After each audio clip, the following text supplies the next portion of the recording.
ప్రభునందు ప్రియులైన మీకందరికీ యేసుక్రీస్తు ప్రభువారి నామములో శుభవందనాలు తెలియజేస్తూ ఉన్నాం. ఎడారిలో సెలయేర్లు అనే దిన ధ్యానము కొరకై స్వాగతం. మే 8. అగ్నిలో సంచరించుట చూసుచున్నాను. దానియేలు 3వ అధ్యాయం 25వ వచనం. వాళ్ళ కదలికను అగ్ని ఆపలేకపోయింది. దాని మధ్యలో వాళ్ళు నడుస్తున్నారు. తమ గమ్యానికి చేరడానికి అగ్ని కూడా ఒక రాజమార్గమే.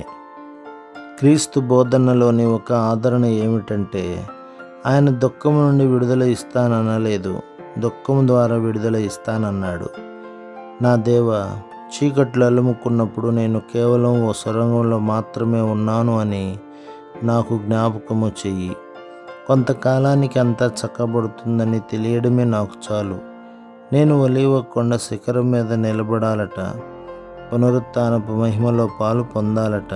కానీ ప్రియ తండ్రి, ఆ శిఖరానికి నేను ఎక్కి వెళ్ళడానికి కల్వరి దారి కావాలి.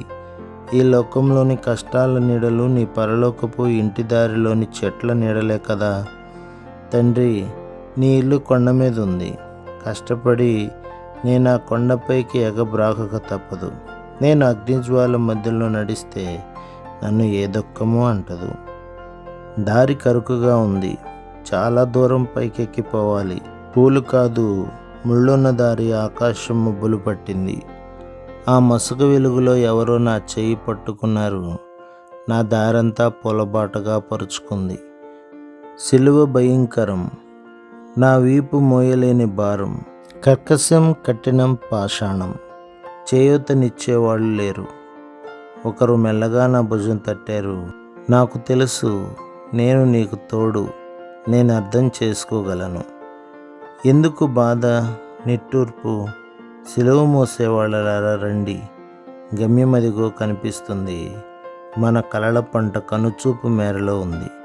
మనం వేసే ప్రతి అడుగు వేద్దాం ప్రభు సన్నిధిలో. ప్రభు మిమ్మును, మీ కుటుంబమును, మీ సంఘమును దీవించి ఆశీర్వదించునుగాక. ఆమెన్.